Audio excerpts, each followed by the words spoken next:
Got another unboxing to do. This one's a pretty good one because we waited quite a while. Almost Duke Nukem type of long. Oh boy. So let's go show it off. So I got my Dead Island 2. And I kind of like how this box is. It's not too big. If you remember how those big giant PC game boxes used to be so big and wide? And then near the uh, I'm trying to think of the era, what it is, near the end where they just didn't do boxes like that no more. They shrunk it way down. This is what it reminds me of. All those big boxes had shrunk down to small size. Boy, this took a while. And let me tell you, Dead Island and Dying Light are two of my favorites. And not when it first started. A lot of people hated the game when it first started, but not me. It took a moment, but it got pretty real good. Afterwards. When you level a couple levels up, and it opened up a lot better. And that was back when my best friend played with multiplayer with me. So I had some fond memories. Unfortunately, he stopped playing, yes, and he just ghosted himself. He did some foul stuff. So fortunately, I really ain't got people to play this with. But this and Dying Light, man, I always get happy when a new one come out. I love Dying Light. I love Dead Island, Dead Island Riptide. I'm hoping this gives me the same type of experience like Dying Light 2. Dying Light 2 was huge. The little expansion they did just didn't cut it for me, but hopefully there's another expansion on the way for it. Because just to make that game so big and no follow-up expansions on the same scale, yeah, that's kind of bad.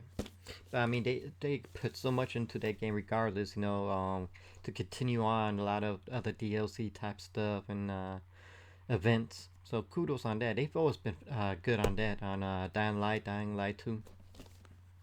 Excuse me. Oh man, I'm hoping this is the same thing. I don't want to be stuck in after a few hours I beat the game and there's nothing more.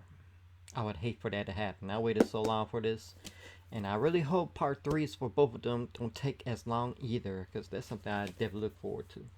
So let's go ahead and open this bad boy up. Oh, I got it from Amazon, and yeah, they shipped it in one of them little goofy ass plastic bags. They used to be pretty good in putting things in boxes, but now they put it in bags, and if this came messed up, I was gonna send it right back. In fact, I think the only thing that saved this from being messed up is the slip cover. This is a real good slip cover. The plastic type that just comes off nicely. This also opens up like, oh, not bad. I like that. And it did not break the bank. A lot of these collector's editions, limited editions, they jumping up price over more each time, and I hate that. Alright, we got a nice glossy steel book. I'm digging the artwork on it. There we go, much better look. I like that.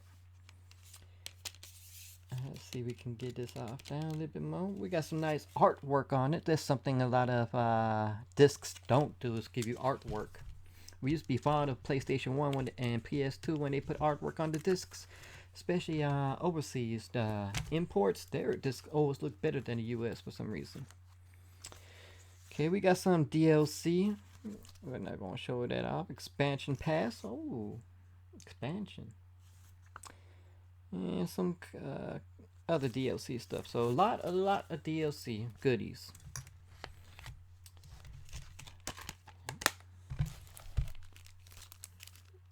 Here, guys, a little map. I assume this is like a map. Venice Beach, your guide. We're not gonna open it because it's closed, and I don't like opening things since I had to put it down. See, this was already opened. I don't mind that. Okay, we got some tarot cards that have damage on it. Do you see the little marks right there in the middle? There's like two I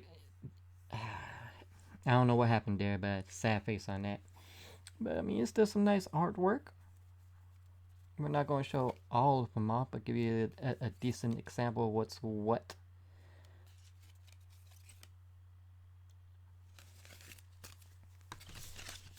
see, but there's nothing in here that would have done that. So that's weird. That's an issue with the manufacturer, the plant or whatever, put damaged stuff in. I hate when they do that. And then you got a little patch. Don't care for patches or anything like that. This ain't the 70s where I care about that. Maybe this was hitting into it. The back of the pins. They just didn't have good placement for it. And two little goofy pins I don't care about. So, even so this was like 100, I still don't feel this was $100 worth. Cheaper than most, but the only reason I say that is because there's no soundtrack and there's no art book. If they gave me a mini art book, I would have been happy, but there's no art book. Seems I paid mostly for this steelbook.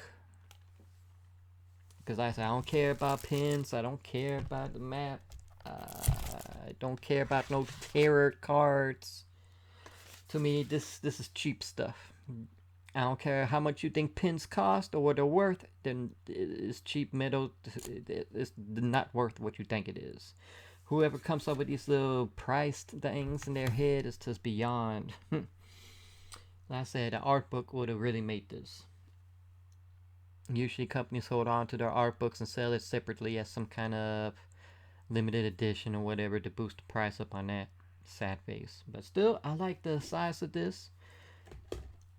It goes good with my other collector's editions for Dead Island, so awesome on that, right? So nothing too long, nothing too much, just a quick look. I'm happy with what I have. They could maybe jump the price down to $79, but you be the judge on that. So if you enjoyed this video, please leave some likes, some comments, definitely hit that bell to subscribe, and always enjoy.